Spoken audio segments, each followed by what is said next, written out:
дуруд боз ҳам нашри навбатии барномаи 90 дақиқа аз шабакаи варзиш манзури шумо мегардад. ин навбат мустақиман мо роҷеъ ба бозиҳои даври 13-уми чемпионати мамлакат байни дастаҳои лигаи олӣ ҳарф хоҳем зад. Ман Бобо Холмуродзода ҳамроҳ бо бозингари собиқи тими миллии футболи Тоҷикистон ва коршиноси футболи тоҷик Субҳон Хоҷамов роҷеъ ба бозиҳои даври 13-ум ҳарф хоҳем зад. Воқеан ҳам якчанд бозиҳои ҷолибу диданӣ. Хушомадед ба студияи шабакаи варзиш. Ташаккури зиёд. Хуб, дӯстони арҷманд, барномаро шурӯъ мекунем аз як бозии мавқуфмонда ки чанд рӯз пештар дар варзишгоҳи Истаравшан арена баргузор шуд. Истаравшан дар майдони худ чемпиони феълии мамлакат Истиқлоли Душанберо бо ҳисоби 2-1 шикаст дод ва ин бохт аввалин бор дар дастаи Истиқлол буд дар мавсими имсолаи чемпионати мамлакат. Хуб, биёед мутаваҷҷеҳ мешавем ба ҷараёни бозии дастаҳои мазкур ки гуфтем бозии мавқуфмондаи дари сеюми чемпионати мамлакат буд. шумо бевосита шоҳиди ҳамин манзара будед, ҳамин рақобат. Яъне чӣ гуна шуд ки Истиқлол ба бохт дучор гардид? Бале, ҳамон рӯзе ки бозӣ баргузор шуда буд, ҳаво беҳад гарм буд. Якум. Дуюмаш, Истаравшан дар майдони худ, дар пеши яъне мухлисони худ беҳад бозии хуб нишон дод. Ва онҳо барои ҳар як тӯб талоши бигӯем ки дараҷаи олӣ кардан, зиёд кардан. Ва дар Истаравшан кадом тиме ки набошад дар майдони худ дар беҳад бозии хуб нишон медиҳад ва дар он ҷо бозӣ кардан беҳад душвор аст. Ва ман фикр дорам ки Истиқлол ба ин бозӣ баъд аз баромад дар лигаи қаҳрамонҳои Осиё, баъд аз баргаштан Истиқлол чӣ хеле ки ба ҳамин чемпионати худмон дохилӣ, яъне мутобиқ шуда натониста дар мавсими имсола. Бале, барои ин ки бисёр мушоҳидат мекунем ки ба хатогиҳо баъд ба хаста шудани бозингаро ба фикри ман ин ҳам таъсир мерасонад. ва дар умум чӣ монеа шуд барои намояндагони пойтахти кишвар ки натавонистанд ҳадяқал як имтиёз ба даст оваранд? Масалан, бозингарони ботаҷриба ҳастанд. Шумо гуфтед ки қувваи ҷисмонӣ шояд нарасид. ва боз чӣ монеаҳо пеш омад? баъд дар ин бозӣ дарвозабони асосии Истиқлол бозӣ накард. Ва дар ин бозӣ Ҳасан Раҳмориддин ба фикрим агар хато накунам якумин бозиш буд. Дар ин майдон, дар ин муҳит, дар ин фазо беҳад душвор аст ки дар майдон беш аз 8000-9000 мухлис ки мухлисӣ мекунад, дар ин ҷо душвор аст. Ва ду хатогӣ ки гӯем ки дарвозабон, яъне бале, дарвозабон хато кард, ман фикр мекунам ки ҳамин таъсир кард. Бале, ва ба ҳар сурат мо аҳсан мегӯем ба бозингарони Истаравшан ки як ҳассосиятро дар чемпионат нигоҳ доштанд, чунки агар ҳамин гуна интрига бошад дар чемпионат, ман фикр мекунам рақобатҳо боз ҳам пуршиддат мешаванд. Бале, тамоми дастҳое ки ба Истиқлол бозӣ мекунанд, онҳо тайёрӣ хуб мебинанд. Барои ин ки Истиқлол яке дастаҳои пурқувваттарини Тоҷикистон, яъне Тоҷикистонро дар арсаи байналмилалӣ муаррифӣ мекунад. Дар лигаи қаҳрамонҳои Осиё ки бозӣ мекунанд, онҳо мехоҳанд зидди ҳамин Истиқлол бозии хуб нишон диҳанд. Барое ки аксарияти бозингарони Истиқлол бозингарои тими мунтахаби Тоҷикистонро ташкил мекунанд. Ба ҳамин хотир онҳо ба онҳо рақобати хуб нишон медиҳанд ва мехоҳанд ки мисли амонҳо бозӣ кунанд. Яке ба онҳо ба худ ба фикри ман мақсад мегузоранд ки ман аз он бозингар чӣ каме дорам. Воқеан ҳамин. Барое ки бозӣ хеле ҷолиб буд ва ҳамон рӯз ман фикр дорам ки Истаравшан зиёдтар кӯшиш кард барои ғалаба кардан. ва муваффақ ҳам шуд. ва аҳсан мегӯем ба иродаи дастаи Истаравшан ки муқобили Истиқлол воқеан ҳам бозии хуб нишон доданд. Хуб, дӯстони арҷманд, акнун биёед бевосита мутаваҷҷеҳ мешавем ба натиҷаи бозиҳои даври 13-уми чемпионати мамлакат. Хуб, дерби Хатлон бо пирӯзии равшан ҷамъбаст шуд бо ҳисоби 1-0. Дерби шимоли Тоҷикистон, яъне суғд бошад, бо ғалабаи соҳибони майдон Хуҷанд бо ҳисоби 1-0 ба анҷом расид.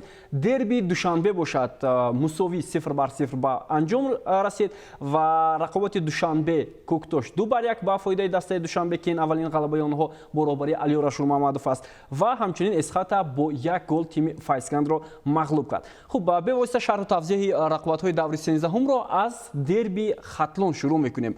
хатлон дар майдони худ аз равшан шикаст хӯрд. хуб саволи асосиам ҳоло ҳамин хоҳад буд ки ҳоло муваффақияти дастаи равшанро ба чанд чиз рабт медиҳем. масалан дар ҳамин мавсим баъд аз он ки сармураббӣ даста аз вазифа сабукдӯш гардид, даста ба муваффақиятҳо ноил мешавад. чаро чунин аст дар дастаҳои мо? ва бозингарон намехоҳанд бо як мураббӣ бо як мутахассис кор карда. ин омил шуда метавонад? дар ҳама ҷо ҳар хел аст. барое ки ҳозир мо гӯем ки на равшан сармураббӣ вақте ки аз вазифа рафт, яъне равшан бозии хуб нишон додааст. мутаассифона куктош сармураббиш рафт, яъне натиҷа нест. бале, натиҷа нест. ман фикр дорам ки равшан худ ба худ дастаи хуб буд аз аввали мавсим. ин чӣ иллати дар дохил доштан ба мо аён нест. ман фикр мекунам ки дар пайти ҳамин гузариш дар он ҷо маълум мешавад. вақте ки сармураббиам ки рафт, ман фикр дорам ки равшани клубро яъне бозингаронро муттаҳид кард. яъне бозингарон муттаҳид шуданд ва сарҷамона бозии хуб нишон дода истоданд.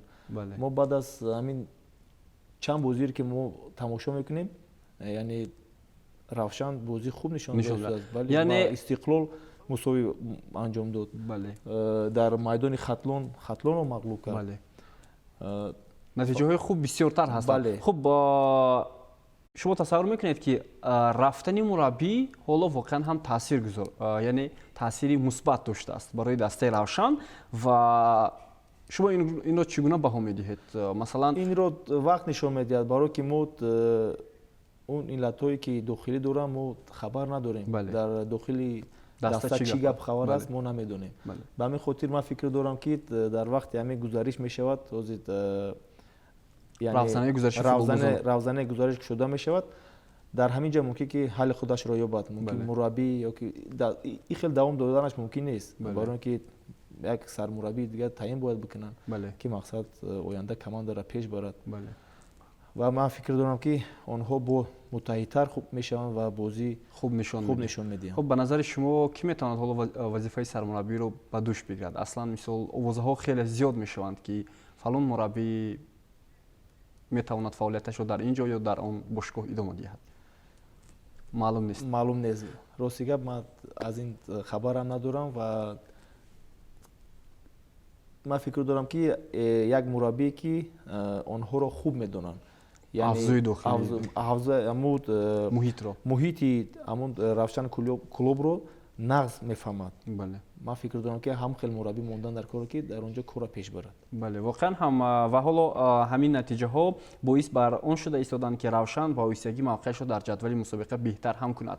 ёдовар мешавем дӯстони арҷманд ки ин ғалаба бо як голи задаи Анвар Муродов, ҳамлагари ӯзбекистони ин даста ба даст омад ва ҳамин тавр онҳо имтиёзи муҳими худро ба даст оварданд. ҳоло биёед гӯш меандозем ба андешаи мураббиёни ҳарду даста дар поёни рақобат ки ба хабарнигорон чӣ гуфтанд. мо бо нияти бурдан бар ин майдон омадем. мо бозиро бо қинӣ бурдем. мушкилиёт зиёд буданд. вазъияти голзанӣ мо бисёр доштем. дар ҳам айвонҳоро истифода бурда натонистем. бо ҳисоби 1-0 бозиро мо ғалаба кардем. ғалабаи душвор буд. ин ғалабаро мо ба тамоми мухлисони равшани клуб табрик ва муборакбод мегӯям. пеш аз ҳама мехостам дастаи ҳарифро бо ғалаба табрик кунам. ин футбол аст, дастаи мағлуб мешавад, дастаи ғолиб меяд, шикаст мехӯрад. ва чӣ хеле ки имрӯз шоҳид будем, шогирдони мо бисёр бозии хуб нишон доданд, фақат дар хати ҳуҷум он лаҳзаҳои голзание ки буд онро ба самар наоварданд.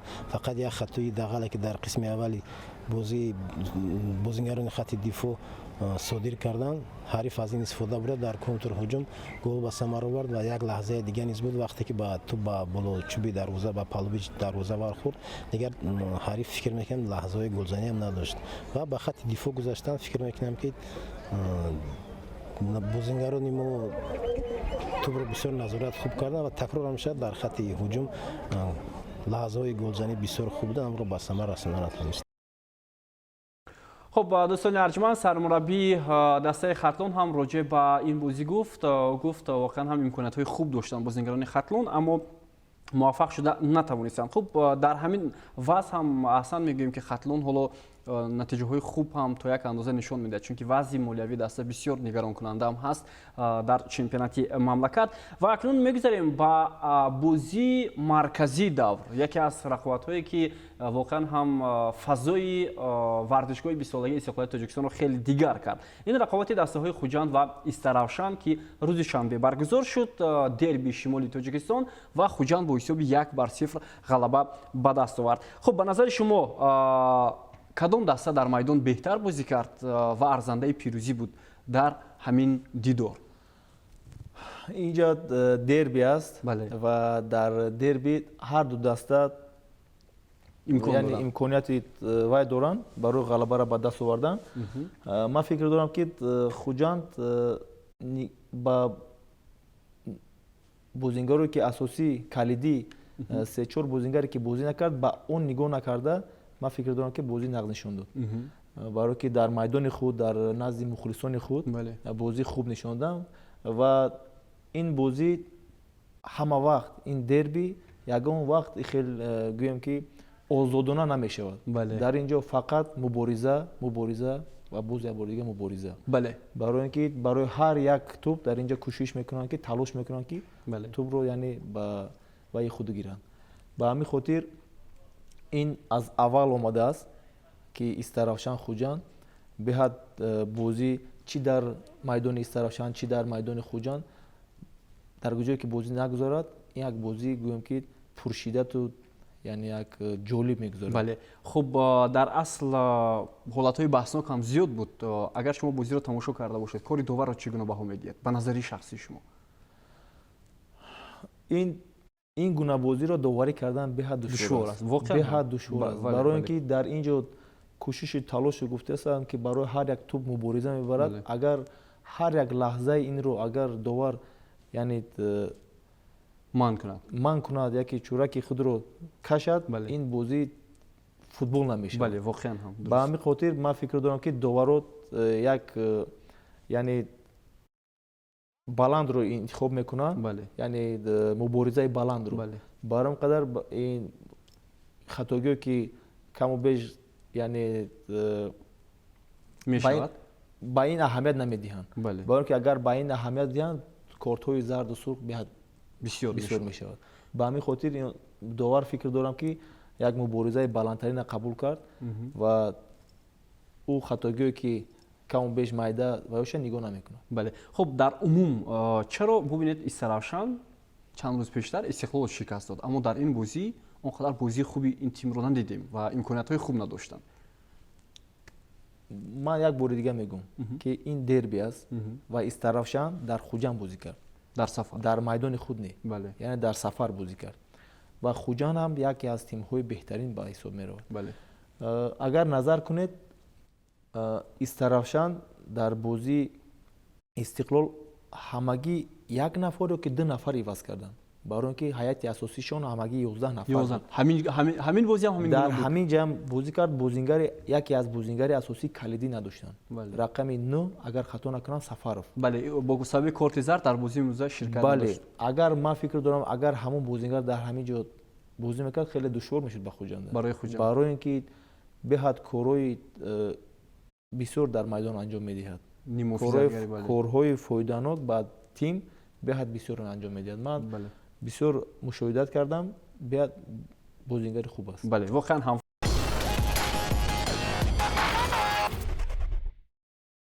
ادامه برنامه 90 دقیقه مستقیما همین حالا از شبکه ورزش منظور شما گرده استفاده است و گفتیم که در دربی شمالی تاجیکستان خوجند با حساب 1-0 با گل زده عبدالمومن زبیرов از ضربه 11 متر پیروزی به دست آورد و بعدا همین فوتبالباز از رانی پای خود اسب جدی گرفت و احتمال می رود که چند مدت دیگر بعد دسته خوجند کمک کردن نمیتونند. غیر از این در این بازی بهترین فوتبالبازان خوجند اشتراک نداشتند، از جمله бо сабаби бемор будан дарвозабон Алексей Матросов ва Нозим Бобоҷонов, ҳамчунин бо сабаби вазъи оилавӣ Дилшод Бозоров, бо сабаби корти сурх доштан Наимҷон Иброҳимзода ва бо сабаби корти зар Ҳоҷибой Зиёев. Қариб ними ҳайати дастаи Хуҷанд набуд, аммо онҳо тавонистанд ғалаба ба даст оварда. Хуб, мегузарем ба ҳолати аввале ки чаро довар пеш аз таъини пеналти дар як фурсат бо Артем Сердюк зарба 11 метра надод. Ба назари шумо дар ҳамин ҳолат оё бархурд буд ё футболбози дастаи Хуҷандро воқеан ҳам ҳимоятгар Истаравшан аз пой афтонид ё на?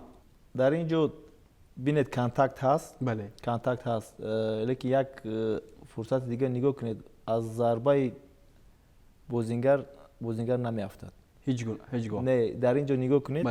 Баъд аз зарбаи заданаш, баъд аз кам тарак меистад, баъд меғалтад. Бале, яъне маҳорати. Лекин дар ин ҷо гуфтанӣ ҳастам ки мисол вай буд, контакт буд. Расиш буд. Яъне расиш ҳаст, барои ин қадар ман фикр дорам ки дар ин ҷо бале, расиш буд.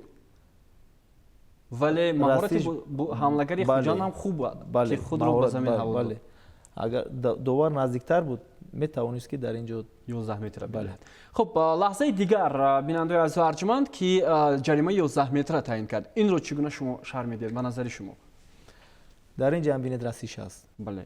Дар ин ҷо ҳам расиш ҳаст, лекин ман фикр дорам ки дар ин ҷо хатогӣ муҳофизатгар аст. Ки дар ин ҷо ягон ҷое ки гӯем ки ва ҳатто метавонист ту аз майдон берун шавад. Бале, барои ин ки дар ин ҷо аз дарвоза дур аст. Бале. Дар ин ҷо чақа кофтан дар кори дар дуни 16 метро беҳад эҳтиёткор бозӣ кардан лозим аст.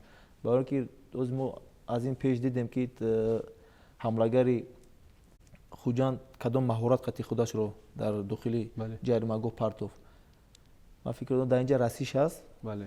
Фақат партоф худашро. 12 метра ҳаст. Бале, ва воқеан ҳам ҳамин ҳолат ҳам боис ба нигаронии бисёре аз мухлисон ҳам шуд, вале маълум мешавад ки воқеан ҳам беасос дифогари дастаи Истаравшан футболбози тими Хуҷандро аз пой афтонид, ҳолон ки ӯ тӯбро мегирифт ё на, ин маълум набуд, чунки тӯб дар ҳаво буд. خب ادامه بحث و مناظره راجع به همین بازی دوستان ارجمند در پایان رقابت یک اغواانگیزی فوتبالبازی دسته استراوشان خورشید اولیموف بسیار نگران کننده بود و ببینید که چگونه او در قطار فوتبالبازان دسته خوجند همین گونه اشاره های غیر میکند و این باعث به نگرانی فوتبالبازان دسته خوجند هم شد. البته این عمل از جانب یک فوتبالبازی کسبی نباید انجام داده میشد و فوتبالبازی کسبی همونی است که واقعا هم باخت رو قبول میکند. من چی گفتنی هستم؟ با فکر من این بازیگر استراوشان یعنی لیگنر است. بله لیگنر از ازبکستان. این مسئله دربی سوخت رو شمال نمیدوند. بله بله. و این گویم که فضای این رو حس نمیکند. بله واقعا. برای اینکه در اینجا تماما این خیلی کارو کردن ممکن نیست. بله بله. برای اینکه خلق در اینجا تماما نادرست میفهمد این چیز رو. بله درست است. شما اهمیت دید که یگان بازیگر یعنی استراوشان محلی خود در همین جا آورده همین کارا نکرد. بله. برای اینکه آنها میدونن این چیز رو. بله بله. درک میکنن که همین چیز با چیز با کدام حالت آورده رساندنش ممکن است. بله واقعا هم. برای این قدر این چیز رو این فوتبال است. بله. خب باید دانم تونستن در کار است. خب میتوانند همین عملی مثلا فوتبالباز باعث با بیم دیسکوالیفیکاسیا کردنی و خارج کردنی هم شود. من فکر دارم که این نوارها رو فدراسیون فوتبال تاجیکستان می‌آموزد و با کدکه اگر با فکرم پیشنهاد کنند اون قرار ممکن قبول کنند. بله. خب باز یک چیز دیگر نگران کننده بود، یعنی هر گونه اشیاءها پرتافتنی هواداران دسته خوجند بالای بازیگران دسته استراوشان بود. این بسیار نگران کننده بود. من فکر می‌کنم آنها اکنون انتقام خود را گرفتنی شدند بعد از آن که بازی در استراوشان بود. همین گونه حالت از جانب مخلصان دسته استراوشان بود و در ورزشگاه 20 سالگی همین گونه هر گونه اشیاءهای غیر از ورزشگاه مخلصان خوجند هوا دادند و این هم فکر میکنم بسیار تاثیر میرساند. ممکن من فکر میکنم که اگر همین حالتی که بازیگر استراوشان اگر نمیکرد نسبت مخلصان همون ژستایی که نشان داد اگر نمیکرد ممکن که این حالت نمیشد. شاید برای اینکه با فکر من همه اگریسیایی که بالشیکا نشان دادن نسبت همون بازیگر بود. در اینجا نگاه کنید من الهام برات ویسوده است. یگان کس یگان باکلاشکا نمیپرتوید. بله بله. یک بار اهمیت تین من در اینجا ایستادگی است. بله. барои ки дар ба фикри ман нисбати мухлисон хел кардан лозим нест барое ки ба ҳар ҳол бояд ҳиссиёти ваи худро бояд нигоҳ доштан дар кор барое ки ин чиз метавонад боз массовида гузорад воқеан барое ки ин нодуруст ҳам ҳаст ин тамоман нодуруст хуб чизи дигар ин аст дӯстони арҷуманд ки албатта дар майдонҳо бештар кормандони ҳифзи ҳуқуқ барои риоя кардани тартиботи ҷамъиятӣ сафарбар мешаванд аммо мутаассифона дар ин ҳолат яке аз кормандони ҳифзи ҳуқуқ мо намедонем ки аст муқобили ҳайати роҳбарикунандаи дастаи истаравшан ё ситоди мураббиён агар хато накунам бисёр фишор меоваранд ва ин ҳам бисёр нигаронкунанда будааст дар ҳамин бозӣ чун корманди ҳифзи ҳуқуқ воқеан ҳам вазифаи онҳо аслан бартараф кардани тартиботи ҷамъиятӣ аст махсусан дар майдон ки бисёр душвор аст мо дарк мекунем вале ба ин гуна корҳо ҳам даст дадани онҳо то як андоза шояд аз рӯи удоб ҳам набошад агар дағал ҳам шуда бошад. Хуб бинандаи азиз ин ҳамон лаҳзаҳое буд ки дар бозии дастаҳои Хуҷанд ва Истаравшан ба вуқӯъ пайваст ва мо мутмаин ҳастем ки масъулин сари ҳамин мавзӯъ чораандешӣ мекунанд чунки агар ҳамин гуна кор идома кардан гирад боз дар бозиҳои дигар махсусан дар бозии Истаравшану Хуҷанд шояд дар майдони дастаи Истаравшан боз ҳамин чизҳо такрор мешавад ва фикр мекунам ҷиддитар сари ин масъала ҳам муносибат кардан сари вақтист. Хуб биёед ба андешаҳои сармураббиёни дастаи Хуҷанд ва Истаравшан гӯш меандозем ки дар поини рақобат чӣ гуфтанд. пешаи бозӣ гуфтагӣ будам ин дерби суғд аст дерби дига хел гузаштан наметавонад ҳам мухлис бисёр буд ҳам бозингаро инро ҳис мекунанд ҳам мураббиён албатта ин футбол аст мо аз вазъияти голзанӣ истифода бурдем ва голи худро задем дастаи Истаравшан натонист мо ғалаба кардем ман миннатдорам аз дастам лекин камтар мумкин қаноатманд нестам аз бозӣ лекин чунки такрор мекунам дерби ҳанамихе мегзарад ман хурсандам ки бачаҳо ҳаминро фаҳмиданд ва чӣ қуввае ки доштанд дар майдон сарф карданд албатта он нақшҳое ки мо доштем мумкин ин чизҳо ба амал нашуданд лекин чунки гуфтам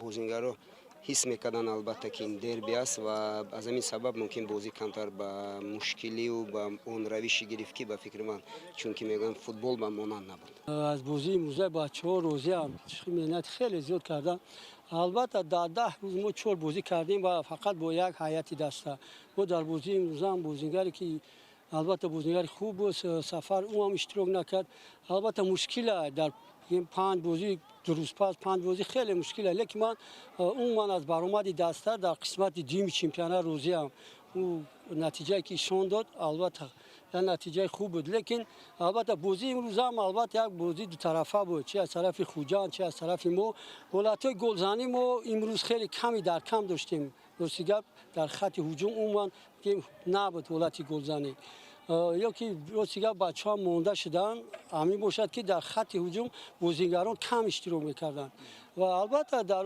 охир як ҳамин чи ки мухлисони дастаи Хуҷанд ишон доданд хеле моро умуман маро ба ғазаб овард ки дар болои сари мо қариб 120 баклачка партофтанд ва чӣ хеле ки дар чиё мо мебинем мардуми Хуҷанд мардуми меҳмондӯстои худро меноманд лекин набояд чунин бошад агар ки дар майдони ҳарифам ба шумо агар ноҳурматӣ карданд ба чунин ҷавоб инҳо худро бигем аз мо бадтар ишон доданд. خب در مورد تعیین کردن پنالتی چی گفتنی هستی؟ روزی که جایی که من مشاهده میکردم خیلی مشکله و برای همین همون گفتن نمیتونم.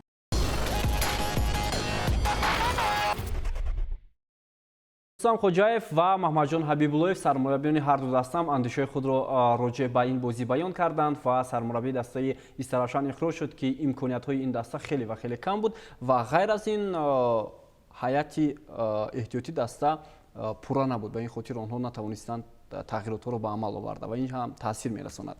бале барое ки агар ҳайати эҳтиётӣ бозингаро хуб набошад ки бозиро яъне камтарак навгонӣ ворид кунанд ё ки бозиро камтарак я бо пештар баранд вақте ки дар ҳайати эҳтиётӣ ҳамин хел бозингаро нест барои сармураббӣ хеле душвор аст. барое ки вақте ки ба ҳайати эҳтиётӣ нигаҳ мекунад ки дар он ҷо худаш ҳис мекунад ки мураббӣ ки ин бачаҳо яъне бозиро тағйир дода наметавонанд зиқ мешавад. Фақат нигоҳ ба пеш. Ташаккур. ба ҳамин хотир ман фикр дорам ки вақти гузариш мешавад ва дастҳо фурсат доранд ки тағйирот ворид кунанд ва бозингарои хубро ба дастаи худ ҷалб кунанд. ва махсусан аллакай Истаравшан қариб 6-7 бозингаро ба ҳаят шомил карданист баъд аз 15 июл ки равзани гузариши футболбозон дар чемпионати мамлакат оғоз мешавад.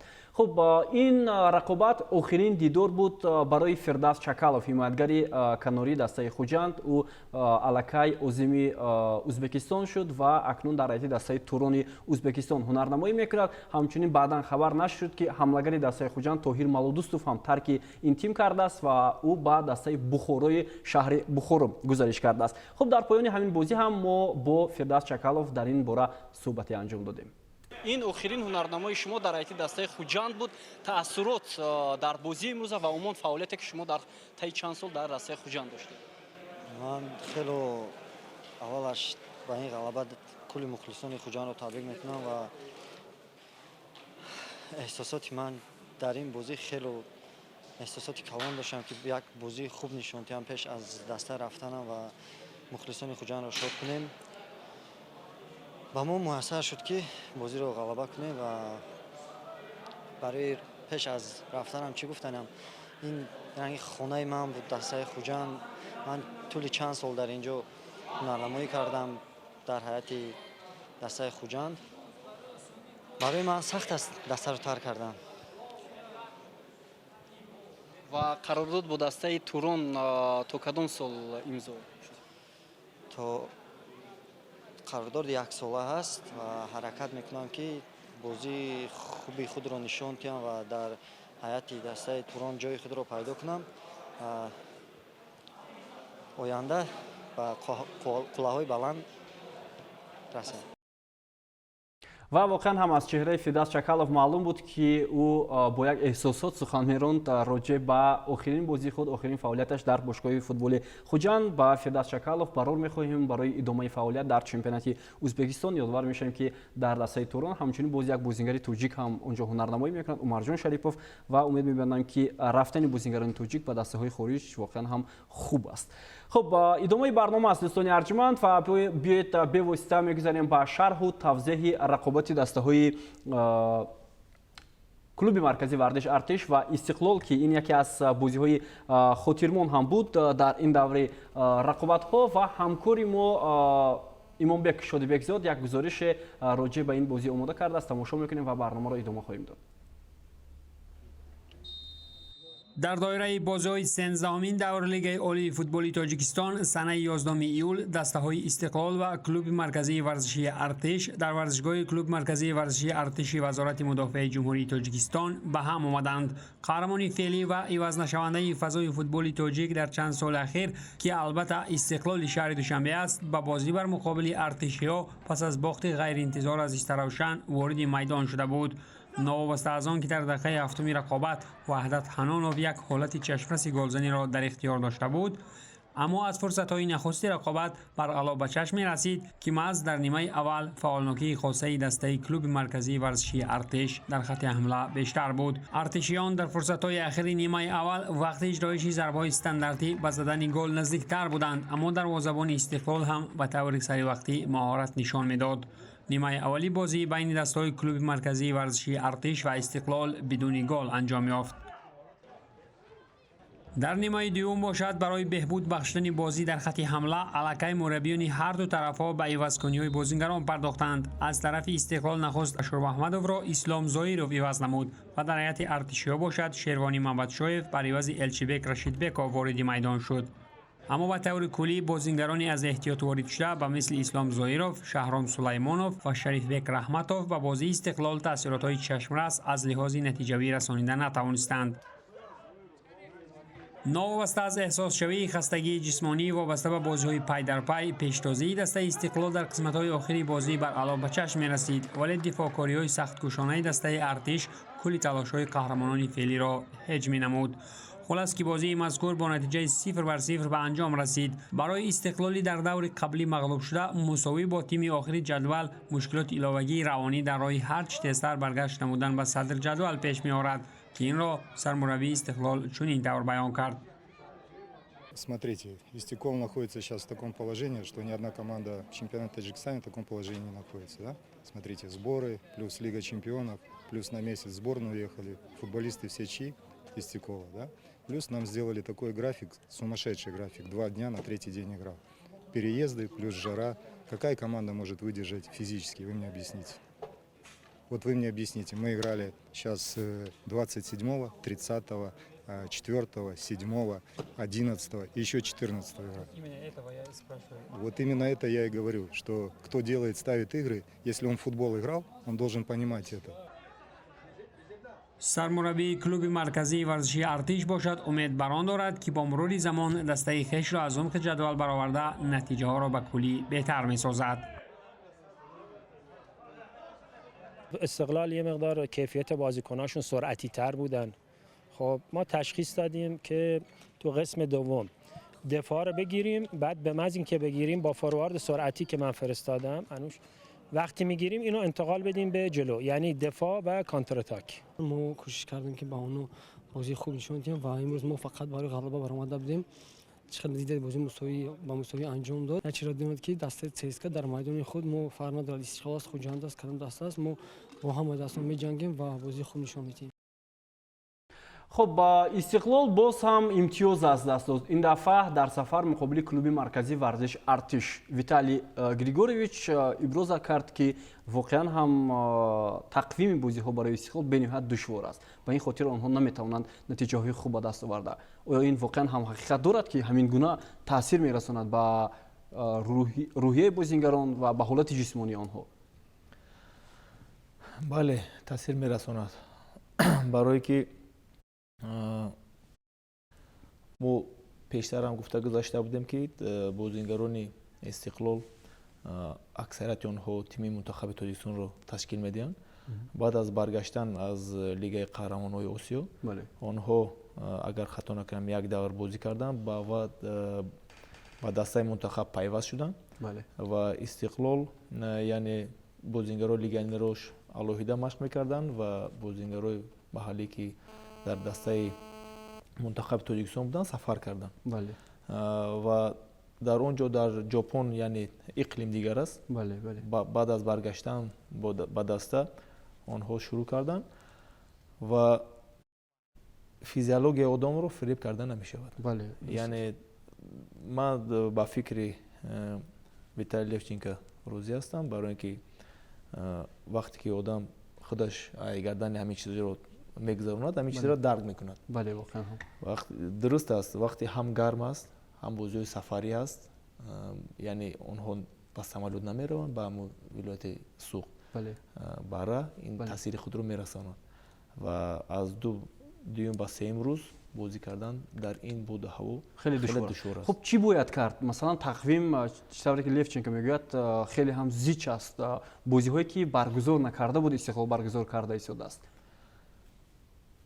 این را فکر کردن در کار است برای که فدراسیون لیگ فوتبال تاجیکستان را فهمیدن ممکن است برای که آنها وقتی که نقشه میکنن گزارش بازیگران را یعنی گزارشی از دور به دور رو معاین میکنن و این چیز معین است و در وقتی گزارش بازی موقع گذاشته را با فکر من مونده نمیشه. به همین خاطر اینکه همین گزارش رو وقتی گزارش رو تغییر کردن لازم است که بازی رو باید وای کنن. به همین خاطر با فکر من ممکن که فرصت وقت نمیرسه. از همین سبب ممکن که همین حالت بله لیکن با این نگاه نکرده من یا بار دیگه میگم که استقلال یک نام استقلال خودش بسنده است. بازیگر رو دیگه با این بازی یعنی تیار کردن لازم نیست. بازیگر خودش تیاری میبیند. برای اینکه یک بار دیگه اینا مشاهدت کنید که دسته کلوب مرکزی ورزش ارتش چقدر بازی خوب نشون داد. بله واقعا هم و قریب به پیروزی هم نزدیک بود. بله خب دوستان ارجمند، غیر از این باز چند روز پس استقلال یک بازی دیگری موقوف مانده برگزار میکند. این هم با دسته ختلاند و فکر میکنم این دفعه امتیاز برای دسته استقلال به نهایت مهم است، چون که در صورت باز امتیاز از دست دادن وضع دسته در جدول مسابقه کاهش خواهد یافت، یعنی باز پایینتر میرود. خب شرح رقابت دسته های دوشنبه و کوکتوش است که این بازی در ورزشگاه مرکزی شهر دوشنبه برگزار شد روز استراحت و نهایت دوشنبه با رهبری علی رسول محمدов اولین غلبه خود را به دست آورد. یادآور میشیم که سنه 1 می آخرین پیروزی دسته دوشنبه در همین میدان مقابل روشن به قید گرفته شده بود. خب دوشنبه با آمدن علی رسول محمدov به نظر شما چی تغییر کرد؟ علی رسول محمدov بعد از آمدن از من فکر دارم که در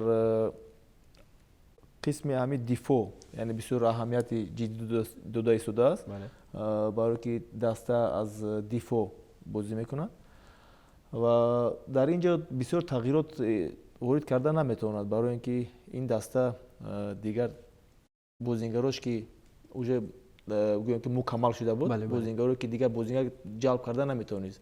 اون چیزی که بود از همین بازیگرا یعنی استفاده میبود، از هیئت احتیاطی و از هیئت جوانان امسال دسته. به همین خاطر من فکر دارم این با علی رسول محمدov فرصت هست وقتی در گزارش در اونجا معلوم می شود که اگر یگان تغییرات کند و بازیایی که در قسمت دیوم میگذارد در اونجا ما میتونیم که بینیم و بهوتیم. خب در مورد کوکتوش چی گفتنی هستید؟ حالا کوکتوش بدون سرمربی بازی‌های خود را ادامه می‌دهد. آیا می‌شود که یک دسته مربی ندارد ولی بازی‌های خود را در لیگ اولی ادامه می‌دهد؟ مربی ندارد، نه مربی داشت.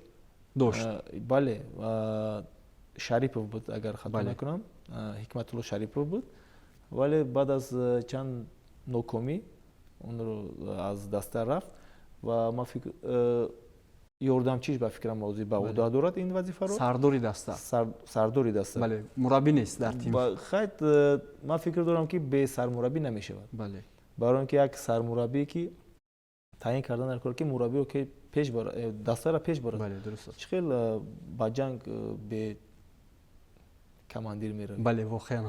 بله، برای اینکه آنها عین حال گویم که وای ندارن، کماندیر ندارن. بله، سرمربی نیست. سرمربی نیست. اگه من در وای حربی قطعی گفتم، به همین خاطر من فکر دارم که آنها باید حتما سرمربی دسته را معین کنن و امکانیتی هست که سرمربی یعنی کاری خودش رو ادامه دهد.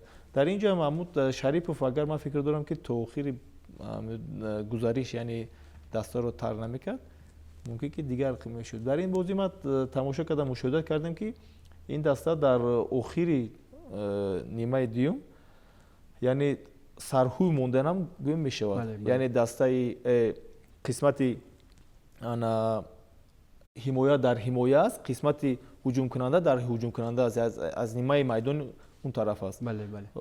و در اینجا با سرمربی یعنی اونها را متحد میکرد، جابجا میکرد که بازی را تأخیر برد. بله. و همینطور دوستان ارجمند با حساب 2-1 دوشنبه غلبه کرد. به نظر شما دوشنبه که حالا در قطار دسته های قفا مانده است، یعنی در تهخانه جدول است، آوتسایدر، میتواند موقع خود را برای باقی ماندن در لیگ اولی ادامه دهد با رهبری علی رسول محمدov؟ بله، این همش در نیمه دیوم چمپیونات معلوم می شود. بله. برای که عذر اگر اهمیت داده باشد یگان بازی در کجایی که نگذرد یا در سفر یا در خانه با کدام نتیجه انجام می‌یابد یگان کس نمی‌داند. بله واقعا. برای اینکه همه چیز رو انتظار شدن ممکن است. بله. برای اینکه دیدیم خطلون در میدان خود با روشن از روشن مغلوب شد، یعنی روشن استقلال رو مغلوب کرد. برای اون قدر یگان چیز گفته نمیشه. بله واقعا هم. برای اینکه اوزی گویم که همه فوتبال بازی کردن رو یاد گرفت. یعنی چی تاکتیکی چی از نظر نظریه گویم، یعنی فوتبال رو نقض میفهمن و نسبتی همو حریف یک تاکتیکای جالب رو یعنی پیش میکنن و بازی رو پیش میبرن. بله. خب دوستان ارجمند، در پایان همین رقابت سرمربی دسته دوشنبه علی رسول محمدov فکرهای خود را چنین بیان کرد. گفتنیم که وضعیت ما خیلی ناقلای بود، یعنی که ما در آخران جا بودیم و این بازی باید همه جا را جابجا میکرد در وقتی تحصیل، پیش تحصیل. برای همین ما کوشش کردیم که این بازی رو با غلبه انجام دهیم. با فکرم صفت بازی هر دو کماندا هر دو دسته میخواستن که بازی رو برن، ولی با ما بخت از طرف ما بود و گفتنیم که اون حالتهای خوبی که داشتیم ما زیادتر داشتیم بر رقیب.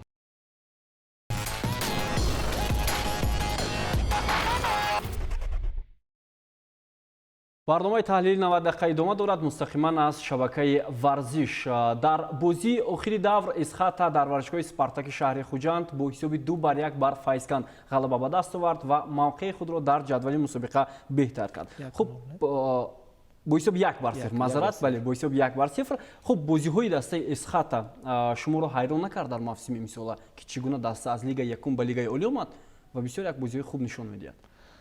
بله، لیکن اگر حیاتی دسته اسخات را بینید اونها همش از لیگ اولی گذشتگی هستند که اونها اکثریت اونها در دسته خوجند بازی میکردن. بله. و اگر دو سه بازیگر لیگانری که گرفتن اونها یعنی بازیگرای کلیدی نقطه‌ای. بله. یعنی در همون سمتی که در کدام موقعی که کمبودی داشتن در همون موقع یعنی بازیگرای خوب گرفتن. بله. و به حد بازی خوب نشون داده شدن. با من گویم که بازی اسخات امسال پیشنهاد آمد. خیلی خوب بازی کرده شدن. به نظر شما از کدام جهت آنها خوب بازی کرده شدند؟ مربی پرتجربه یا هیئتی خوبتر جمع کردند؟ هم هیئتی خوب جمع کردن، هم مربی پرتجربه است. در اینجا گویم که میکس. بله. یعنی مربی پرتجربه راپویچ. بله. و شهرت و معروف. بله. شهرت و معروف که با اون یاردم میدهد بسیار در داخل است، در داخل بچه ها است و یعنی فضای داخلی را نقض میفهمد. بله. و من فکر دارم که یک دسته متحدی خوب کرد. بله. خب در حد دسته اسخات شما کی رو بیشتر بازی کدومی از فوتبالبازان شما رو واقعا هم با حیرت آورد که خیلی خوب هنرنمایی کرده است؟ همه بازیگراش بازی اسخات بازی دستاوی است. بازی دستاوی است، خوب بازی کرده شدن و مبیجان مبینه. بله. مبیجان مومینوف. بله. بله. اگر خطا نکنم امین سال در دسته در لیگ اولی امسال یک چهره گویم که کشفیاتی سال است. بله. بیاد خوب بازی کرده شده است. بله. قبلا در حد دسته نورسان بازی میکرد اگر خطا نکنم. بله.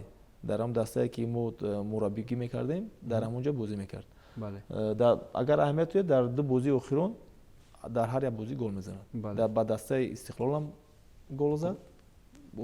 بازی که مثلا در نسبت فایسکان کرد غلبه را با دست آورد. با دستشون غلبه آورد. بله. واقعا هم احسن میگیم با ستاد مربیان با دسته اسخات که یک بازی‌های خاطرمون هم نشون میدن و حالا ببینید که دسته بعد از تیم اول در زمینه دوم قرار دارد. این گواهی از اون میدهد که اسخات امسال برای نتیجه‌های خوب آماده است و گوش میاندازیم با اندیشه سرمربی دسته اسخات و همچنین سرمربی دسته فایسکان. Ну что сказать, сегодня была последняя игра домашняя перед перерывом. Вот. Поэтому после двух неудачных игр мы должны были сыграть на мажорной ноте. Вот. Сколько не в игровом плане, нужен был нам вот результат. Вот. Очень тяжелая была игра. Ну, нам повезло, мы забили один гол, выиграли. Сейчас у нас 3-4 дня выходных, ребят отпустим. Вот. Ну и потом вот, начинается открываться трансферное окно.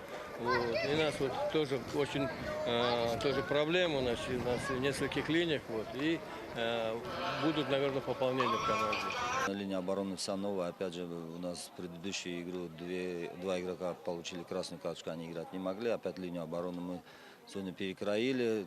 И поэтому освежить нам игру было неким, у нас замены практически не было.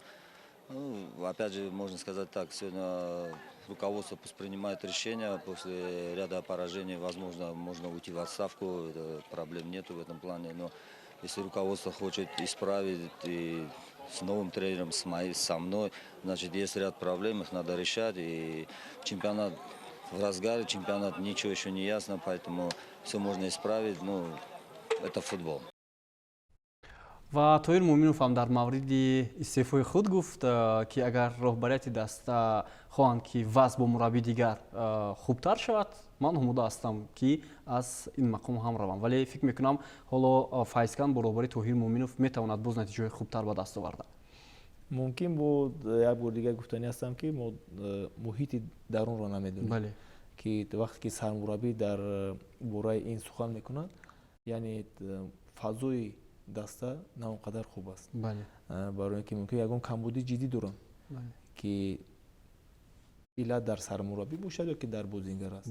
Барои ин қадар гуфт аз суханое ки сармураббӣ гуфт, мо фақат метавонем ки мушоҳидат кунем, фикр кунем ки дар онҷа чӣ гап аст. Ман фикр дорам ки ҳамин ҳама чизро ҳамин давраи гузариш ҷобаҷо мекунад, маълум мекунад. Агар тағйирот дар даста, яъне мумкин ягон бозингарои нав ҷалб мекунад ё ин ки мураббиро иваз мекунад. Ташаккури зиёд. Мо мехоҳем ба ин дастҳо дар давраи дуюм бурбордӣ. Бале, воқеан ҳам чунки давраи таътил аст ва воқеан ҳам дастаҳо мехоҳанд ҳайати худро мукаммал кунанд. Хуб дӯстони арҷуманд, мегузарем ба бахши беҳтаринҳои даври 13-уми чемпионати мамлакат ва шурӯъ мекунем аз ҳайати рамзии даври 13-уми мусобиқа ки дар хати дарвоза албатта номзадҳо хеле ҳам зиёд буданд, аммо Далерҷон Баротов дарвозабони ҷавони дастаи Хуҷанд ба ҳайати рамзӣ шомил гардид ва метавонем исми дарвозабони дастаи Эсхатаро ҳам гирем ки хеле ва хеле хуб бозӣ кард ҳам ва аммо дар бозии ҳассос Далерҷон Баротов дарвозаи Хуҷандро аз гол эмин нигоҳ дошт. Дар хати дифои ҳайати рамзӣ мо бинандаҳои азизи арҷманд 4 нафар қарор гирифтанд. Инҳо Суроб Асоев аз дастаи Душанбе, Самандар Очилов аз Хуҷанд, Ҳасан Рустамов аз тими Равшан ва Фарҳод Қосимов аз тими Душанбе. Футболбозоне ки дар ин давр ба дастаҳои худ воқеан ҳам кӯмак карданд ва натиҷаҳои хуб ба даст оварда тавонистанд. Дар маркази майдон бошад 4 нафар. Инҳо Фатҳулло Фатҳуллоев аз клуби маркази Варзиш Артиш бори дуюм пайҳам мешавад ки ӯ беҳтарин бозингари ҳайати дастаи мазкур мешавад дар бозии Равшан ва инак дар бозӣ бо Истиқлол.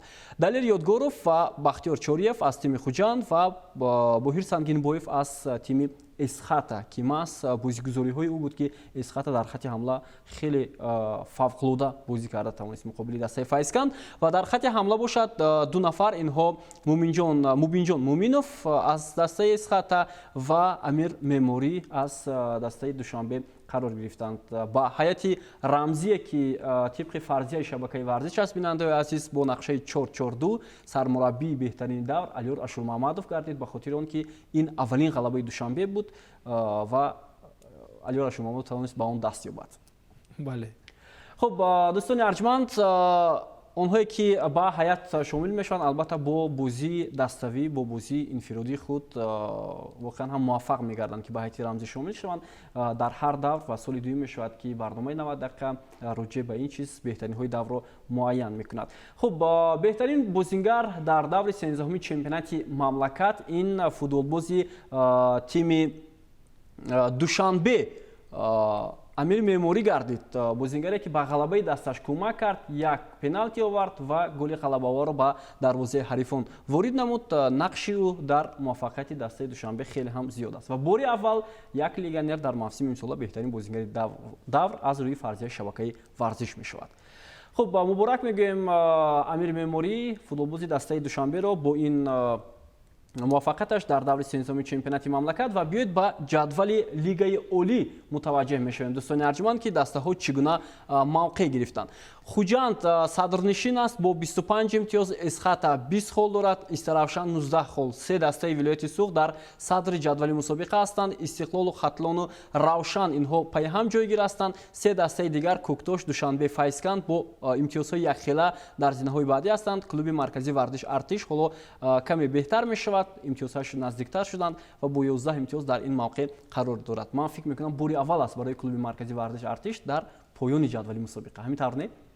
Мумкин дар ин ҷо ҳам агар аҳамият дода бошад тағйирот ворид шуд. Барои он ки бисёр вақт даста бе сармураббӣ буд дар онҷо иҷрокунандаи вазифа буд, яъне Давлату Файз. ҳозир як мураббии пуртаҷрибаро даъват кардам, ба фикрам хато накунам Субҳонӣ аст. мураббии пуртаҷриба яке аз мураббиҳои гӯем ки беҳтарин аст, барои он ки ман кори онро дида будам дар ҳамин клуби марказии варзиши Артиш бо Тоир Муминов дар якҷоягӣ фаъолият мекард ва ба Тоир Муминов кӯмак мекард. ва фикр мекунам ки метавонад вазро дар ин даста, ман фикр мекунам ки бале ӯ метавонад дастаро аз ин вазъият барорад.